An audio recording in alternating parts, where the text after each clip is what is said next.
కార్తీక దీపం 2 అంటే కార్తీక దీపం 2 సీరియల్ ఈ రోజు ఎపిసోడ్ ఎక్స్ప్లెనేషన్ గురించి చూద్దాం.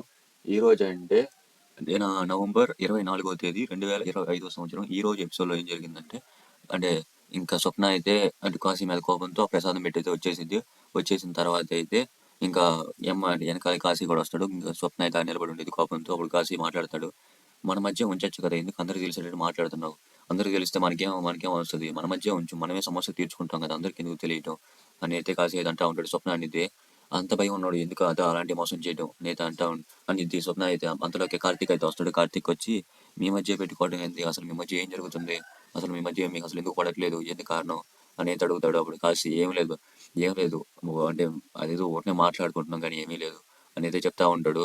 అప్పుడైతే స్వప్న అని చెప్పిద్ది, మా అన్నయ్య కూడా నేను చెప్పుకోవద్దా, మా అన్నయ్య చెప్పుకోకపోతే నేను ఇంకెవరికి చెప్పుకుంటాను, అన్నయ్య కూడా చెప్పుకోకపోతే నేను ఇంకెవరికి చెప్పుకోలేను అనేది అంటా ఉండిద్ది. ఇంకప్పుడైతే కార్తీక్ ఏమైంది చెప్పమ్మా, ఏమైంది, నేను మీ ఇంటికి కూడా వచ్చినప్పుడు కూడా చూశాను, మీ ఇద్దరి మధ్య అసలు మాటలు కూడా మాట్లాడుకోవట్లేదు, నా మొహం కూడా చూసుకోవట్లేదు, అంతలా ఏమైంది మీ ఇద్దరి మధ్యలో అనేది అడుగుతాడు కార్తీక్ అయితే. అప్పుడు స్వప్న చెప్పింది, ఈ మనిషి నన్ను మోసం చేశాడు అన్న, నేను ఎంతో బాగా నమ్మిన మనిషి నన్ను మోసం చేశాడు, అసలు కార్తీక్ జాబే లేదు, జాబ్ ఉందని నన్ను మోసం చేశాడు అనితే స్వప్న అయితే.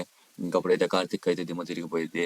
నేను కార్తీక్ ఏం మాట్లాడకుండా ఏం చెప్పిద్దో విందామని గమ్మునైతే ఉంటాడు. అప్పుడు స్వప్న చెప్తా ఉండిద్ది, సో నా దగ్గర నిజం చెప్పకుండా నేను మా ప్రేమ కోసం మేము పెళ్లి చేసుకున్న తర్వాత మా నాన్న కూడా ఎదిరించాం.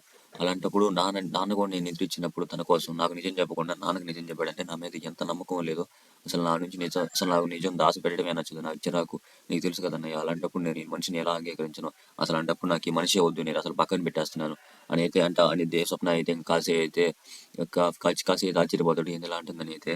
ఇంకప్పుడైతే కార్తీక్ అంటాడు, కొన్ని నిర్ణయాలు ఇంత తొందరగా తీసుకోకూడదు, కొంచెం ఆలోచించి నిర్ణయాలు తీసుకోవాలి, ఒక మాట చెప్పు, ఇందాక జోష్న మీ వదిన దోసేసింది, అలాంటప్పుడు నాకు చాలా కోపం వచ్చి జోష్నని కూడా కొట్టుండాలి, కానీ కొన్ని చోట్ల భరించాలి, కొన్ని చోట్ల ఆలోచించాలి, నేను భరించాను కాబట్టి నేను ఇలా ఉన్నాను, లేకపోతే ఇల్లు వేరే రకంగా ఉండేది, కొన్ని చోట్ల భరించాలి, కొన్ని చోట్ల ఆలోచించాలి, ఇప్పుడు నువ్వు ఆలోచించాల్సిన పరిస్థితిలో ఉన్నావు, ఇప్పుడు నువ్వు అటు ఇటుగా ఒక నిర్ణయం కనుక తీసుకున్నావు అంటే నువ్వు ఎంతో కష్టపడి నువ్వు పెళ్లి చేసుకున్న మనిషి నీ దగ్గరే ఉండడు, అది కాక నువ్వు చాలా నష్టపోవాల్సి వచ్చింది, ఒక్కసారి నష్టపోయిన తర్వాత మళ్ళీ నీ దగ్గరికి ఎవరు తిరిగిరారు, ఒక మాట చెప్పు, అబద్ధం చెప్పారంటే ప్రతి ఒక్కరికి చిరాకే, నాకు కూడా చిరాకే, కాశీకి చిరాకే, అందరికీ చిరాకే, కానీ కొన్ని చోట్ల అబద్ధాన్ని కూడా భరించాలి.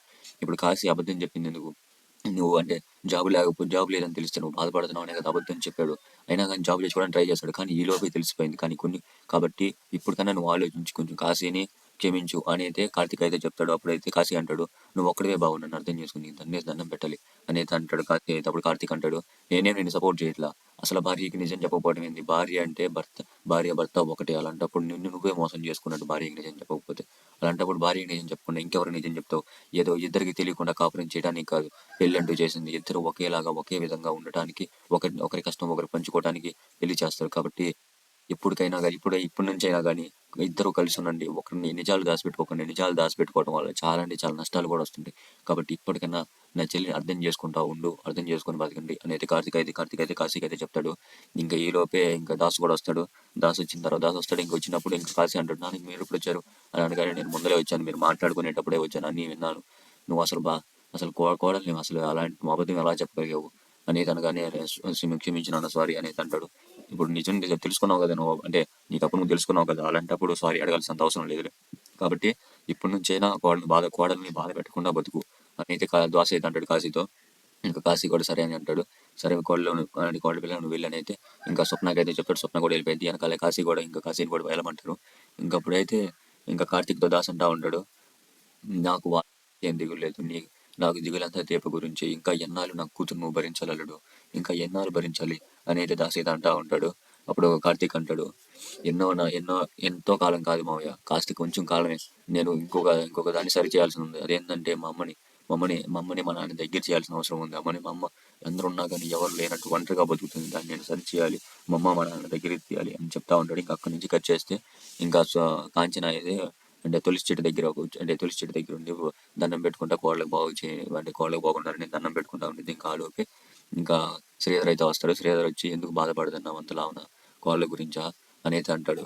అప్పుడు కాంచన అనేది, ఒక విషయం చెప్పానా, నేను బాధపడుతుంది నా కోళ్ళ గురించే కాదు, నా కొడుకు గురించి కూడా, మనం పెళ్లి చేసినప్పుడే వాళ్ళిద్దరూ ఒకటయ్యారు, అంటే భార్య బాగుంటేనే భర్త బాగుంటాడు. అందుకే నా కొడుకు బాగుండాలి కాబట్టి నా కోడలు కూడా బాగుండాలని నేను అనుకుంటాను.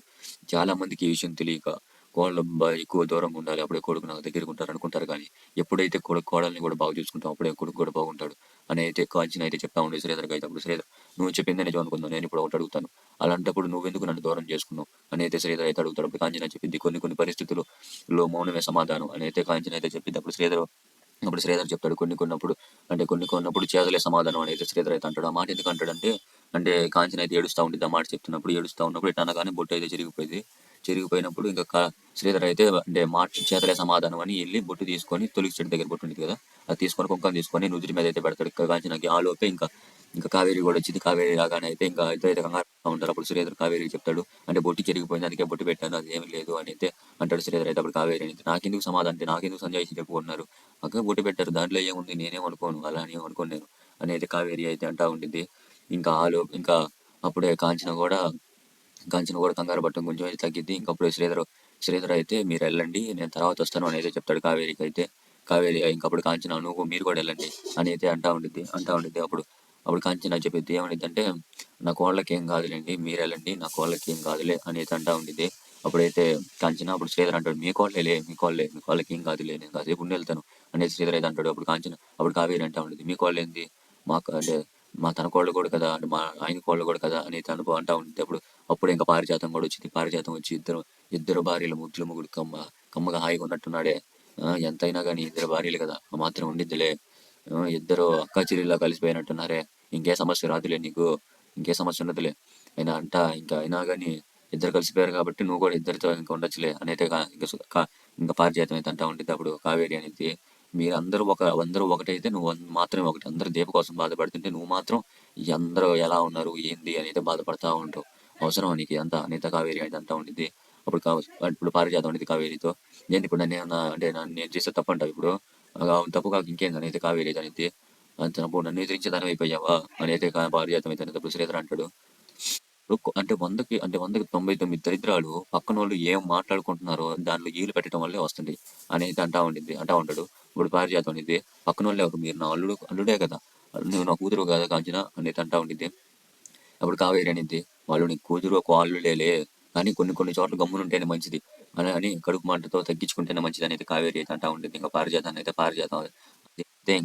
ఇంకైతే వెళ్ళిపోయింది. ఇంకప్పుడైతే కావేరి అయితే కావేరి కూడా ఇంకా శ్రీధర్ చెప్పడంతో వెళ్ళిపోద్ది. ఇంకా శ్రీధర్ అయితే ఉంటాడు కాంచన చెప్పినా కానీ. ఇంకా అక్కడి నుంచి కట్ చేస్తా అయితే ఇంకా దీప వాళ్ళ దగ్గరికి తీసుకెళ్తారు. దీప అయితే అట్టాన్ని పనుకొని ఉండేది. అప్పుడు కాంచన కూడా వచ్చింది. కాంచన ఇంకా పారిజాతం ఇంకా జ్యోత్స్న వాళ్ళందరూ వస్తారు. అందరూ రారు కానీ వీళ్ళిద్దరు, ఇంకా కాంచన, సుమిత్ర, దీప, కార్తిక్ వాళ్ళు ఉంటారు. అప్పుడే సుమిత్ర ఎంత చెప్పినా ఇంకా కళ్ళు మూసుకొని ఉంటుందో, సుమిత్ర అయితే కాంచన చెప్పింది, ఇంకా లేవలేదు వదిన, ఇంకా ఇక కంగారుగా ఉందని అయితే అంటా ఉంటుంది. అప్పుడు కార్తిక్ దీపాలు 3 సార్లు అంటే ఇంకా దీప అయితే లేచింది. లేకపోగానే ఇంకా సుమిత్ర అయితే జ్యూస్ అయితే పట్టించింది. జ్యూస్ పట్టి కానీ వాంతి అవుతున్నట్టు ఉండిద్ది అని అయితే వాళ్ళని జ్యూస్ అయితే అంటా ఉండేది. దీప అయితే ఇంకా కార్తిక్ అయితే వాళ్ళని చూసే, కొంతమందిని చూసి తట్టాను ఉండేదిలే అని అంటాడు. ఇంకా పారిజాతం జ్యోత్స్న అయితే ఇంకా వాళ్ళని కదా అనుకుని అయితే బయటికి వెళ్ళిపోతారు. బయటికి వెళ్ళిన తర్వాత ఇంకా ఇంకా సుమిత్ర అయితే జ్యూస్ పట్టిస్తూ ఉండేది. ఇంకా వీళ్ళైతే బయటికి రాగానే అప్పుడే శివనారాయణ అయితే అడుగుతాడు, ఎలా ఉందని అనగానే, దీపకేం బాగానే ఉంది, జ్యూస్ తాగుతుంది వేసి అని తనగానే. ఇంకా దీప కూతురు అయితే ముదులుతాది, నేను అమ్మ దగ్గరికి వెళ్తాను, ఆమె వాళ్ళ దీప దగ్గరికి అయితే వచ్చింది. రాగానే వాంతి వస్తుంది. దీప మాత్రం ఇంకా లోపలికి అయితే వెళ్ళగానే ఇంకా కాంచన అయితే వేణి వెళ్తామని అయితే కార్తీక్ని అయితే పంపించింది. దీప కూతురు అయితే ఇంకా భయపడతా ఉండేదానికి కార్తీక్ కూడా ఏమంటే తీసుకొస్తాడు.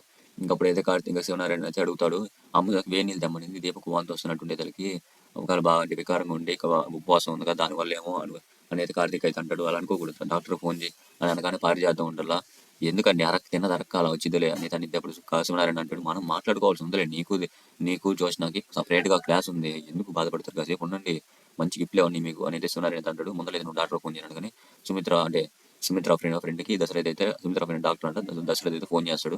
ఇంకా డాక్టర్ అయితే వచ్చింది. డాక్టర్ రాగానే ఇంకా అందరైతే కూర్చొని ఉంటారు. ఇంకా డాక్టర్ అయితే కార్తీక్ని వాళ్ళందరినీ అయితే బయటికి పంపించేసింది. ఇంకా సుమిత్ర ఇంకా డాక్టర్ అయితే అక్కడైతే ఉంటారు దీపతో పాటు ఆడుంటారు. అప్పుడైతే అందరైతే బయటకు వస్తారు. బయటకు వచ్చి అందరైతే కంగారు పడతా ఉంటారు. కంగారు పడటంతో అప్పుడే డాక్టర్ కూడా వచ్చి సుమిత్ర కూడా వస్తుంది. డాక్టర్తో పాటు దీప ముగ్గురు అయితే వస్తారు నడుచుకుంటా. అప్పుడు కార్తీక్ అంటాడు, ఎందుకు నువ్వు రావడం, ఇప్పుడే కాసేపు రెస్ట్ తీసుకోవచ్చు కదా అనగానే, సుమిత్ర నేనే రమ్మన్నానులే, మీకు ఒక మంచి విషయం తెలియాలి అందుకే రమ్మన్నానులే అని అయితే అంటా ఉండే. దానికంటే ముందు అయితే గురువు గారు అయితే అందరు కంగారు పడతా ఉంటారు. ఎందుకు కంగారు పడటం, ఏదో హోమం జరిగింది కదా బాగానే ఉండిద్ది, ఏదో ఒక మంచి ఖచ్చితంగా తెలిసిద్ది అనేది అంటా ఉంటాడు. అని అంటే ఉండేసరికి దశరథ్ ఎక్కడ కనపడుతుంది గురువు గారు మంచి, అంతా చెడే కదా అనేది అనగానే గురువు గారు ఇది కనపడదు వినపడిద్ది అనేది అంటాడు. ఇంకా అప్పుడు అంతలోకి అయితే ఇంకా ఇంకా ఇంకా శివనారాయణకి కాల్చినాకైతే కల్లోకి వచ్చిన వాళ్ళమ్మ కల్లోకి వచ్చినది గుర్తొచ్చి వాళ్ళైతే మాట్లాడుకుంటూ ఉంటారు దాని గురించి. ఇంకా ఈ లోపే అయితే వాళ్ళు ఇంకా ముగ్గురు అయితే వస్తారు, డాక్టర్ దీప సుమిత్ర అయితే వస్తారు. రాగానే ఇంకా కార్తిక్ అయితే డాక్టర్ అయితే అడుగుతాడు, ఏం కంగారు లేదు కదా అంటే కడుపులో బాగలేకే కదా అటు వచ్చింది అనగానే డాక్టర్ అయితే మీ మీద కడుపులో బాగలేక కాదు మీ మీద పెద్ద బాధ్యత పడకపోతుంది అనగానే అందరూ అయితే కంగారు పడతా ఉంటారు.